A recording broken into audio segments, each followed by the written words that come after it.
mesti kan lagu-lagu nih kan. Iya, dia macam Lagu-lagu. ataupun logo gitu. Logo kan.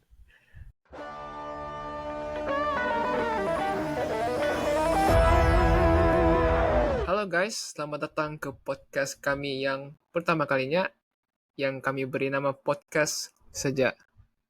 So, dalam episode kali ini kami akan mengkongsikan kenapa kami memulakan podcast ini dan apakah yang menjadi titik mula buat kami sehingga kami ingin memulakan podcast ini. Jadi, gas silakan. Gas saja. Gas dia gas. Oke, so tetamu kita pada hari ini kita ada apa kita panggil? 28 kah? 28 ataupun Oke, umur belum 28. Oke, kita tetamu kita pada hari ini 28 ya guys. Perkenalkan diri 28. Terima kasih host gas saja. Oke, sebenar saya adalah Laura Lis. Kecap. Mana boleh bagi full name kan? Nama sebenar saya ialah Laura. Tolong edit ya. Nama saya Laura. Saya Laura dan saya ada signifikan lah kenapa nama saya diberi adalah nama saya di skrin adalah 28, tapi kita ulas itu nanti. Dan saya adalah rakan kepada host kita pada hari ini yang akan memperkenalkan diri dia sendiri. Oke, terima kasih 28. Oke, saya yang host bernama Gas saja, tapi saya terkenal dengan tapi di sini boleh panggil saya Gas. So nama saya Hendrik. Saya juga kawan si Laura. Kami berdua ingin memulakan podcast ini dengan atas tujuan yang sama. So apakah tujuan itu? Jom dengarkan. You next.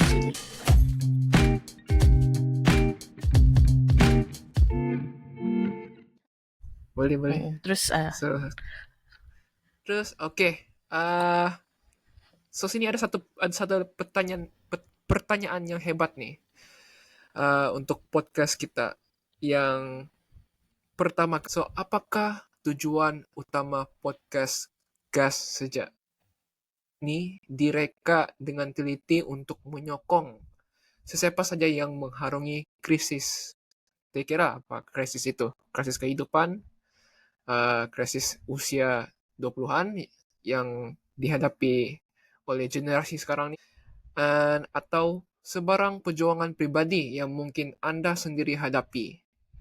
So, kami ingin berkongsi cerita dan pengajaran yang mendalam daripada penyesalan kami dengan berharap agar keikhlasan kami ini bergema dengan seseorang di luar sana dan membantu mereka mencari daya tahan dan membuat pilihan yang lebih baik dalam hidup.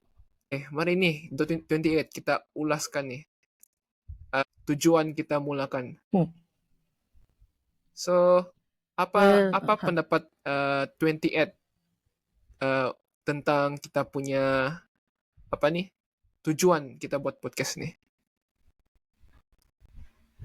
Okay, so initial kita punya tujuan lah untuk buat podcast ni dan adalah untuk ya macam yang Hendrik cakap tadi lah, untuk berkongsi cara macam pasal kehidupan in general, dan juga kita akan dari general tu kita akan specify lah begitu, dan sambil kita buat podcast ni kami sendiri juga akan mengupas dan belajar lebih lanjut tentang isu-isu yang tertentu. Kita boleh kaitkan dengan isu-isu semasa, tapi sejak ni kan term gas saja. Sebab kami ni bukan kami dua orang je lah, tapi geng kami ni, kami memang suka gas.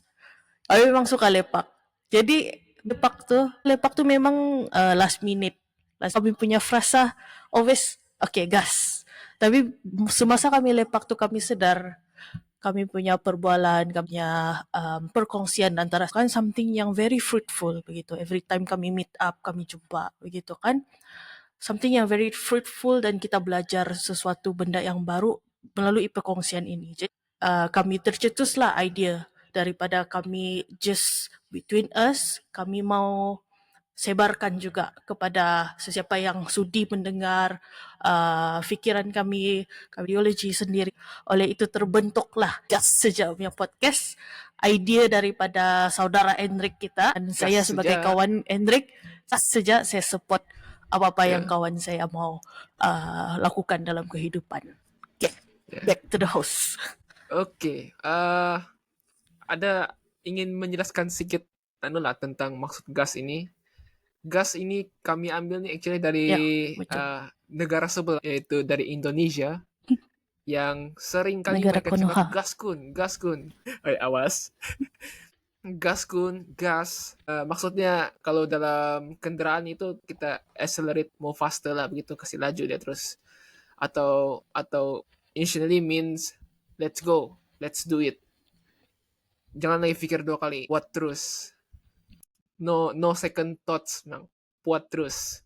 So, itulah gas arti kami. Tapi kalau di negara-negara macam negara barat, gas nih banyak lah dia maksud. Tapi di kalangan rapper, gas ni is dorang refer kepada weeds, something marijuana, something yang famous lah di around rapper. Tapi untuk di kalangan Gen Z, gas ini dorang panggil something yang menarik, something yang appealing. Tapi saya pun jarang mendengar nih. Ini saya buat research sendiri lah yang Gen Z punya gas nih. Kau pernah dengar kan nih? 28 gas nih. Se- Gen Z Sebenarnya punya nih. saya first dengar perkataan gas nih dari social media. Lepas tu saya langsung tidak tahu apa maksud gas nih. Jadi kan saya ingat satu hari tu, sebab saya betul-betul tidak tahu, saya curious. Walaupun saya dan Enric ni sebenarnya dalam golongan Gen Z kan. Tapi Gen Gen Z. Z yang agak masih 90s lah. Saya ingat dalam kereta nih saya tanya, apa maksud gas nih? Lepas tu Enric yang bagi saya the first definition of gas. Oh ya, saya belajar perkataan gas tu dari Enric lah. Dan sejak itu sampai nama grup Memang. chat pun gas. So, okay. So, itulah kita punya, kenapa kami namakan gas. Because apa yang kami buat, kita buat saja. Sebab kami ni orang-orang you only live once bah. Betul, YOLO. Tapi tidak, Buat saja. ya, tapi bukan yang golongan western yang macam Enric cakap tadi, yang gas itu ah. Tidak, say no to We don't the ada gas. ya, dia ada gas. Ada gas tuh bahaya tuh yang western punya. Ya, sila jauhi kepada anak-anak muda terutamanya. Benar. So, itu kenapa nama kami begitu. Sekarang kita ingin menceritakan kisah di sebalik kenapa kami ingin memulakan podcast ini. So, memulakan podcast ini seperti yang kami cakap, ingin membantu orang ramai, terutamanya yang mengalami life crisis lah. Yang orang bilang dihentam oleh kehidupan sehingga jatuh ditimpa tangga lagi. Bukankah sakit tuh? Sakit. Sakit gak terjadi tangga? Bersakit tapi tidak sesakit ini. So, kami mempunyai hasrat lah untuk para pendengar kami, agar mereka juga di sebalik ketika mereka sudah jatuh, mereka mampu untuk bangun semula. So, kami ingin pendengar kami berjaya untuk berdiri semula dan menjadi versi terbaik dalam hidup mereka, terutamanya selepas dihentam oleh kehidupan. So, orang bilang the fastest way to learn is by reading and listening. So, one of the way kami buat ni ialah buat secara audio, secara video, supaya orang dapat mendengar. So, ini memudahkan kita punya pendengar untuk belajar lagi laju lah. So, kami akan kongsikan pengalaman dan perkara yang kami pelajari selama kami menghadapi rintangan dan cabaran dalam hidup kami inilah. Semoga para pendengar dapat pelajari dan menjadikan panduan ketika mengalami kehidupan hentaman hidup dari berbagai sudut yang berbeza lah. Because orang bilang you only know what you know. Tapi bila kau tahu something new, this another new perspective. Something, orang bilang, mungkin kalau saya nampak 6, kau nampak 9. So, tapi kalau kau berdiri di tempat saya, kau nampak 6, and then saya berdiri di tempat kau tempat 9. So, kita belajar. Kita saling belajar. Sampai sekarang pun saya pun belajar. Even 28 pun kan sedang belajar. Betul kan 28? Betul-betul. Betul.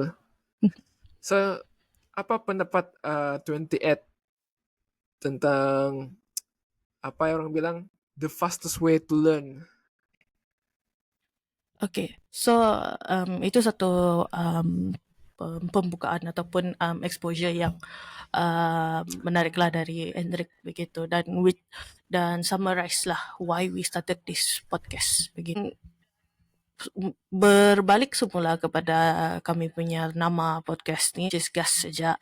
Kami bukan cakap ini spesifik kepada Gen Z, tapi kita sedarlah semakin ramai Gen Z kan, dan kita perlu always educate ourselves begitu. Tapi when it comes to research, bila kita dengar perkataan research, kajian, bacaan begitu kan, dan bila kita tengok journal begitu, articles yang perkataan saja tiada tulisan, susah mau masuk semua benda tu dalam kepala sekaligus. Benarnya kita perlu belajar semua benda ni gitu. Sebab kita tengoklah society kita macam mana sekarang kan. Mau mulakan podcast ni dan maupun guest saja, which is chill, tapi dalam masa yang sama kami mau kita terus belajar dalam pelbagai aspek, dan salah satu aspek yang paling cepat ialah by listening. Dan melihatlah sendiri macam yang Hendrik cakap tadi, melalui visual dan juga audio begitu. So kita harap yang terbaik jugalah. Kami punya hasrat ni memang tinggi, tapi kami go step by step, dan first step ni pun is not perfect, as you see. Saya dan Enric pun masih baru kan, berada dalam bidang, ataupun memang bidang kami ni lah bercakap-cakap dan melihat video begini, bercakap video kan. Biasanya kami bercerita di kedai bakso je. Ya, makan-makan sambil cerita-cerita makan-makan, ni. bercerita sendiri. Terus cakap pun mungkin ada yang sedikit yang tiada tapisan. Tapi that's Tapi why saya dan Enric mau belajar sesuatu yang baru, dan kami mau include kamu semua dalam perjalanan ini, dan kita harap di samping kamu belajar sesuatu yang baru, saya dan Enric juga dapat belajar sesuatu yang baru. along the way kita grow sama-sama lah. Ya, Betul. dia lebih, orang bilang lebih siok kalau kita bertumbuh bersama-sama. Dibanding kami dua, saya Laura, bertumbuh sama-sama, why not? Kenapa kalian pun ikut bertumbuh? Okay, because it's something good, you know. Betul. Okay, so itu adalah ulasan tentang kenapa kami ingin memulakan podcast ini. So kami ingin menceritakan sedikit kisah kami lah. Mau bilang sedih pun bukan, mau bilang yang tersakiti, macam-macam jangan sakit dia. Ya, Macam itu dia, sakit tapi ini pelbagai jenis. tetapi bila kami buat reflection, kami melihat kami punya kisah ni, actually ini kisah ni dia bagus. Dia actually membuat kami menjadi orang yang seperti sekarang lah. Sebab mungkin kalau benda itu tidak terjadi, kami mungkin tiada podcast ini. Betul. Sebab saya dan 28, Laura, kami actually mula rapat tahun bila? 2022 kan? Ya, memang selepas COVID sudah Selepas COVID. beransur pulih. Even though kan time tu kami actually satu sekolah yang sama, tapi kami not very close. Ya, Sehinggalah dari 13 tahun. sehinggalah berapa tahun sebelum ni, kisah inilah yang membawa kami lebih dekat lah. Saya macam tidak silapnya saya cari kau atau kan saya tanya kau pasal mental. Ya, betul. Which is something yang caught me by surprise lah. Sebab saya tidak expect masa tu. Tapi saya betul-betul bersyukur kau reach out lah dengan saya. Ya, saya reach out sama Laura. Because saya rasa dia ada suatu pengalaman, jadi I think she is someone yang paling ngam saya tanya pada masa itu lah. So, okay. So apakah yang berlaku dalam hidup kami So, kami berdua ni ada similarity di dalam life crisis, di mana ia berkait rapatlah dengan mental health. So, masa ini masa yang paling mencabar lah buat kami berdua. So, I think time tu saya rasa kita cari sendiri ya kan, kita punya cara untuk kita bantu diri kita sendiri. Betul. Tapi we go to therapy together lah kan, sama-sama. Tapi dia go to ada therapy, saya pun go to ada therapy juga. Mhm. I think time yang kami belajar untuk tuh ialah dari terapi atau kami research sendirilah, and then kami kongsi among friend lah. And then yang kawan yang kami kongsi pun tidak banyak, mungkin the only close circle lah kan. Betul. So siapa dulu mau mula? 28 kan cerita. Disebabkan kita punya host ni yang adalah the initial, the starter of it, gas sejak. So saya menjemput Hendrik untuk memulakan cerita beliau kerana menarik lah cerita Hendrik ni. Menarik kah? Okay. Yes. So Okay, kita teruskan. kalau cerita ni panjang nih, lebih saya pendekkan. Okay. Okay Singkat saja. So singkat saja. So, kisah saya ada sedikit sedih lah. So pada tahun 2022 tuh saya bekerja sebagai keselamatan dan kesehatan di mana di Petronas Sabah, yaitu oil and gas lah. So, pada mulanya saya tidak tahu apa itu mental health. Yang saya tahu stres biasa saya lah. So level pengetahuan saya tuh hanya sebatas ini saja. So bila saya menghadapi satu stres, saya anggap itu macam stres. Tapi semakin lama, semakin tanpa saya sadar, stres tuh dia macam bergumpul. Sehinggalah pada tahun 2022, on September tuh, saya dihentam oleh kehidupan. Time itu pun saya memang ada masalah kehidupan. Boleh cakap keluarga, keuangan, kehidupan lah. Lepas tu, saya dihentam, saya tiba-tiba pandai rasa gelisah, anxious. And then dia punya anxious ni bukan yang biasa-biasa. Dia yang orang bilang, kalau Gen Z bilang terpaling anxious. Terpaling lah. So, bila saya kena anxious lagi, saya jadi macam orang bilang panic attack tiba-tiba. Pada masa itu saya tidak tahu, saya just macam bergetar, saya punya pikiran mula tidak rasional. Sehinggalah saya terpaksa dihantar ke hospital sebab saya kena panic attack. And then start dari sana tuh kan,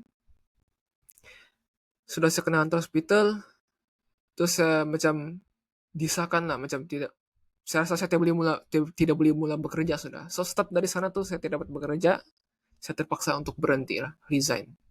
Sayanglah kerja saya. So ambil masa juga untuk saya pulih. Mula-mula tuh saya belum boleh terima.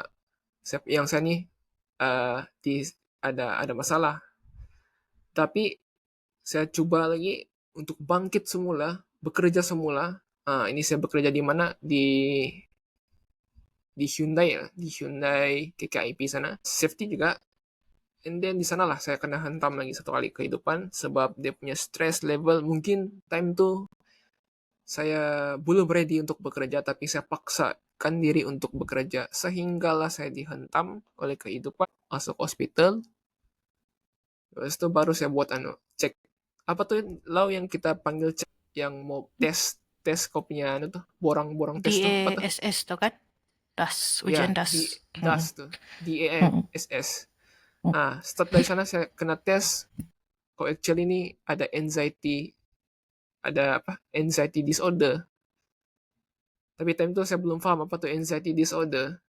Terus tuh nurse cakap lah, kadang-kadang nih kita nih bila stress level terlalu tinggi, beginilah jadi dia. Jangan kau stres tuh nurse bilang. Terus saya pun time itu orang bilang masih bingung-bingung lagi. So, dari sanalah saya punya kehidupan sedih bermula. satu orang bilang yang fase-fase kegelapan dalam kehidupan saya, dan fase paling terberat yang pernah saya lalui lah, yaitu mental health issue lah.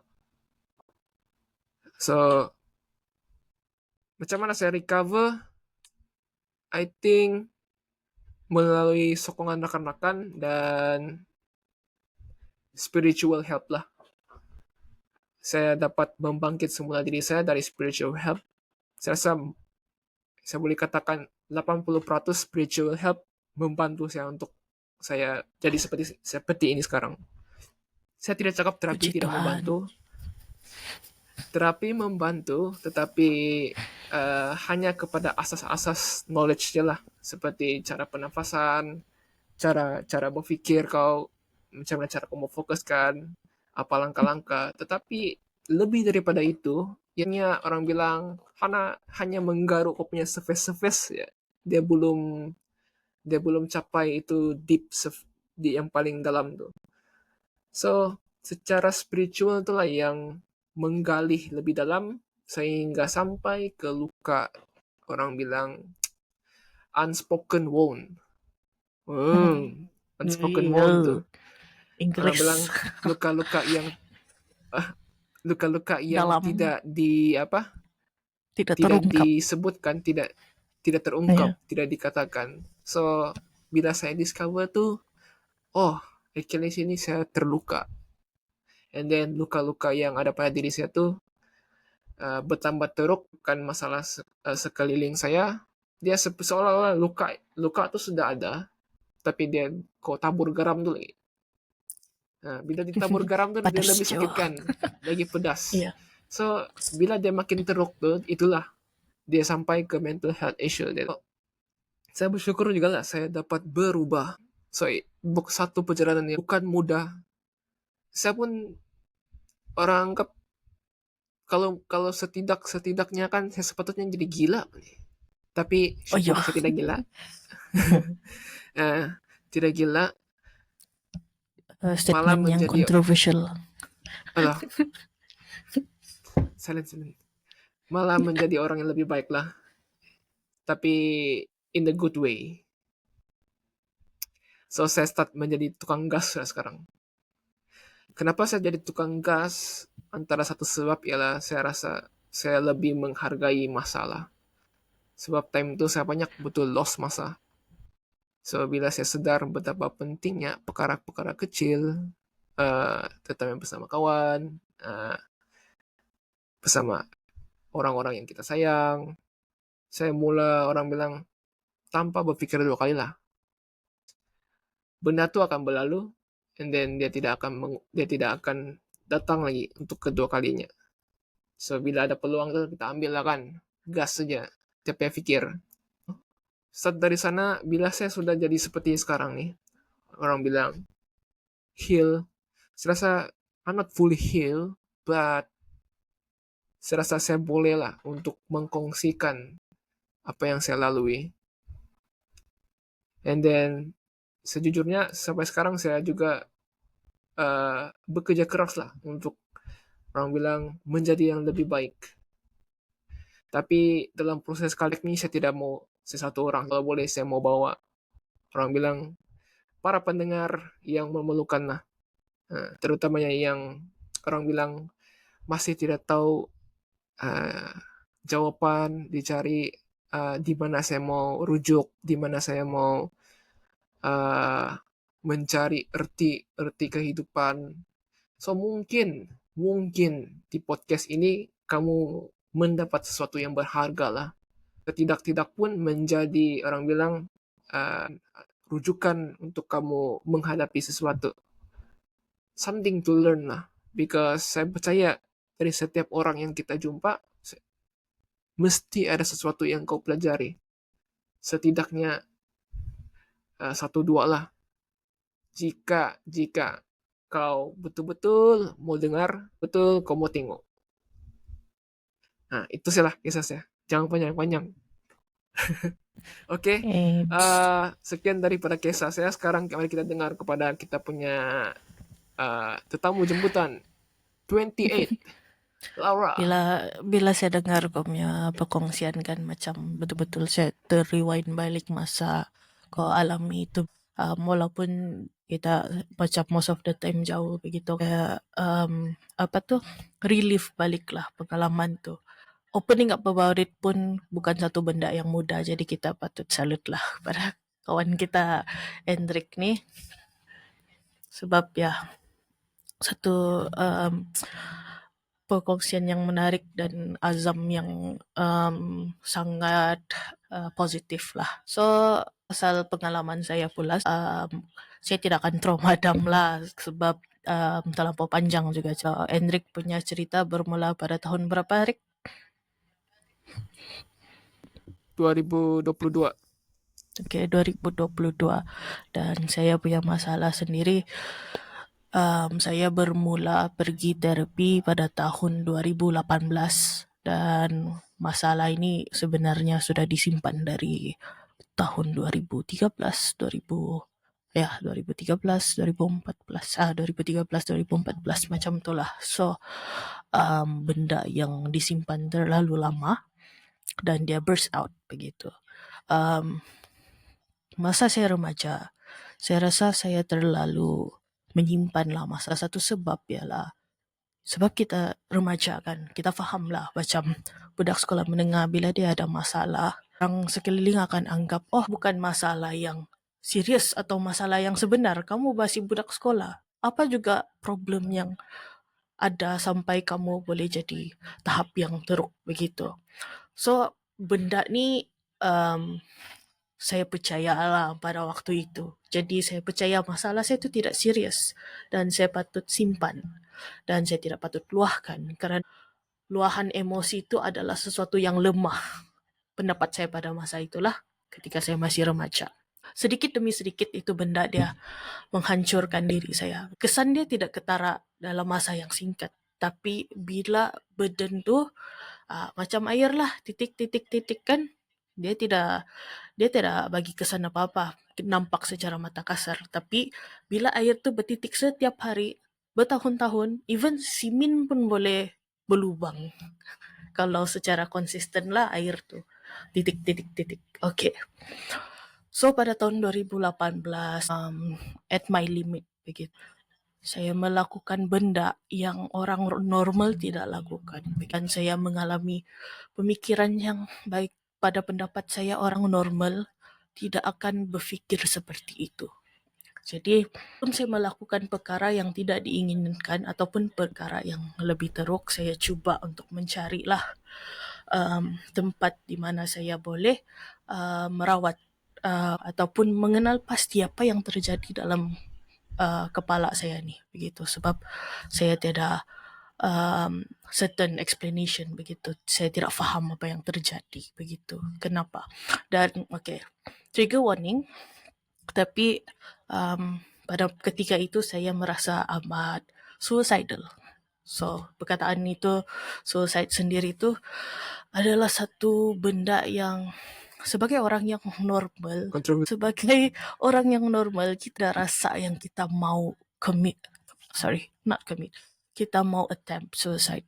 Bila saya mengenal kepala saya dipenuhi dengan perkara itu, saya rasa macam there's something wrong with me, tapi I don't understand begitu. So that's why I went to get my first help, which is semasa saya cuba mendapatkan bantuan tu, saya kebingungan. Saya tidak tahu di mana mau cari begitu. Saya tanyalah few of my people yang I know begitu kan. Tapi ada satulah tempat yang finally accepted saya begitu, sebab bila saya pergi hospital, dia orang suruh saya pergi tempat lain. Bila saya cakap rasa saya ada masalah mental begini, bukan di sini tempat kau mau cari, kau kena buat ujian itu, kau kena ada surat itu ini. Tapi masalah dia saya tidak tahu mau mula di mana begitu. So tempat ini saya suggest lah kepada, especially kepada orang yang tidak berkemampuan untuk pergi private clinic. A private clinic per session is like hundreds of ringgit kan. Kamu boleh pergi klinik mentari di Hospital Bukit Padang. I'm not sure kalau sekarang diorang masih allow walk-in, tapi ketika saya pergi tu, saya walk-in lah ke Hospital Bukit Padang. Stigma dia tu sangat tinggi. Bila kau jejak kaki ataupun kau jadi pesakit di Hospital Bukit Padang, orang yang tiada exposure, dia orang akan cakap, oh budak gila. Budak ini memang tidak betul sudah. Tapi pada Budak ketika gila itu ya. saya tidak peduli lah. Bukan gila ya. Kontrol. So Terus saya kasih. pada ketika itu saya sudah di tahap saya tidak peduli kamu mau cakap saya gila kah, betul tidak siuman, kataan lain yang lebih anulah teruk begitu kan. Saya sudah tidak peduli itu semua. Yang penting saya mau dapat perawatan dan saya mau tahu apa masalah saya begitu. So, buat ujian DAS, macam Enric lakukan ujian DAS, begitu. Saya dapati saya ada severe depression lah. Saya didiagnose dengan MDD, Major Depressive Disorder, which is dalam singkatannya ialah depression. Dari start situ, ya sudah ada small G's of what is going on inside my brain begitu. Tapi masa tu selalu tukar-tukar doktor juga. Ini macam go to appointments dan saya bertukar-tukar ubat lah sebab the doctor suggest saya ambil ubat. Ubat ni satu benda yang very subjektif lah sebab saya pun sudah bertukar ubat sebanyak like 5 kali lah. Sebab untuk depression ni ataupun mental issues ni spesifik ubat yang okay memang ubat itu ngam dengan kamu begitu. So kena try and error lah dan kena consistent lah. Once you take medicine macam antidepressant begitu, kena keep on taking it lah until your doctor says otherwise begitu. Sebab dia ada risiko dia kalau kau tiba-tiba berhenti ataupun kau tidak konsisten gitu, kau akan lagi teruk begitu. Which is what happened to me. Sampai saya berhenti sebab ubat tu memberi kesan yang saya tidak suka begitu. Macam sebab pendapat saya saya punya initial imagination begitu kalau saya ambil ubat ni dia macam benda magic, macam puff, oh saya happy sudah begitu. Tidak, ubat tu tidak berfungsi begitu. Ubat bukan magic. Jadi Sorry ya saya mencela. stop. Ya boleh. Yang pil yang kau ambil tu dia buat kau seperti menghayal kah? Macam dia ambil dada begitu. Macam apa kalau orang ambil sabu kah? Untuk dia rasa menghayal. Orang ambil dadah lah begitu. Yang kau rasa. Saya tidak boleh bagi exact confirmation sebab saya tidak pernah ambil dadah. Tapi pada tu saya rasa lah pandangan saya tidaklah ubat dari hospital tu tidak bagi efek begitu yang macam buat saya hayal ataupun. So basically I think kalau saya ambil dadah mungkin kesan dia akan lagi bagus begitu. Mungkin saya akan ketawa-ketawa. Tapi kalau saya ambil ubat ni saya tidak ketawa-ketawa. Saya rasa macam kosong. Bila saya ambil ubat ni saya rasa kosong. Saya rasa macam kadang-kadang saya rasa dia tidak berfungsi, tapi kadang-kadang saya dapat rasakan diri saya ni menjadi lebih teruk. So itu saya punya experience with my first medicine lah. Saya rasa lagi teruk. Saya rasa macam saya tidak dapat merasakan kebahagiaan begitu. Like kalau mood kamu di bawah dan di atas begitu kan. Saya rasa maksimum saya boleh sampai di separuh je begitu. Saya tidak boleh yang macam happy gitu, be genuinely happy gitu. So mungkin sebab saya dia stop shutdown kau punya emosi kali ya. Sebab hormon. Yes, the word. But ni dia play with your hormones begitu. Because with depression begitu kan dia ada problems of releasing these happy hormones begitu, serotonin gitu, dopamine begitu. Serotonin. So bila ada chemical imbalance dalam brain kamu. Before saya cakap more about this, I'm not a healthcare professional begitu. Ini adalah saya punya personal experience lah sebagai seorang pesakit lah, di mana saya kena bagi explanation dan saya explain balik menurut saya. So it may not be applicable to you. Tapi dari apa yang saya belajar sendiri, because you have chemical imbalance kan, jadi ubat tu dia punya tujuan adalah untuk balance balik lah, macam produce those hormones yang your brain cannot produce. So apa yang saya buat dengan ubat pertama saya tuh, saya berhenti selama beberapa bulan begitu. Saya langsung tidak makan obat saya. Tapi saya tetap ambil obat tuh. I mean like farmasi. Tapi saya tidak makan. So, apa yang jadi? Obat tuh accumulated dengan sangat banyak. Dan apabila saya berhenti makan obat, saya jadi lebih teruk dan saya nampak banyak, sorry, this is a bit graphic for people who have like suicidal problems, you feel free to skip lah. Siapa yang mengalami masalah suicidal tuh boleh skip. Tapi disebabkan obat tuh berkumpul dan saya berada di tempat yang lebih teruk, disitulah saya melakukan first suicidal attempt saya. Dan saya dikejarkan di hospital. Saya sudah separuh sorry bahasa. Tapi saya dikejarkan di emergency lah dan dihantar ke hospital BKK begitu. Dan dia orang kasih, they have to pump out my stomach lah begitu sebab terlalu banyak dan dia afraid lah. Dan saya survive benda tu somehow.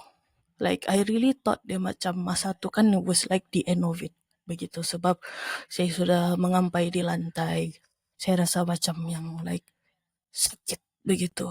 Lepas tu saya rasa macam tapi saya tidak rasa sedih atau saya tidak rasa happy. Tidak begitu. Yang saya rasa just pain begitu. Just sakit lah semua.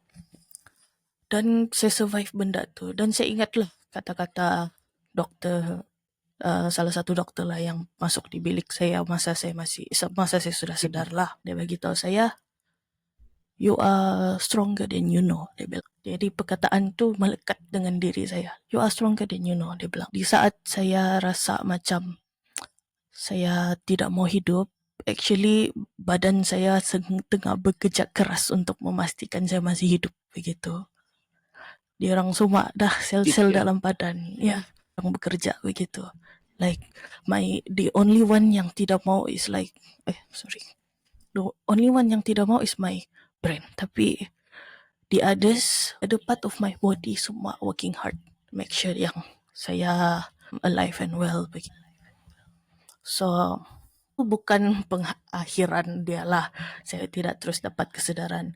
Banyak benda berlaku dan saya sebenarnya actually pernah masuk dalam ward Bukit Padang. Lagilah stigma, oh ya, memang gila ini budak ini. Tapi ya, saya pernah masuk dalam ward. Sorry ya, mencelah. Dia bilang kau punya storage is running out. Oh ya. Jadi dia dapat record sudah sekarang? Itu dia bilang you must clear some space. Dia bilang baru boleh record. Oh ya. Saya punya phone panjang kan. Kalau saya bercakap memang panjang. Belum lagi sampai itu baru tahun 2019 itu saya sampai 2024 pun saya ada banyak lagi mau share. Jadi dia terlalu panjang pula. Kita jadi macam lah. Ya, kita kasih sambung di part 2. Sebab cerita ini pun bukan climax dia, belum terjadi tu ada lagi benda yang terjadi. Jadi kalau kamu mau tahu lagi lanjut, kena tengok part 2. Oke, jumpa di part 2. Oke.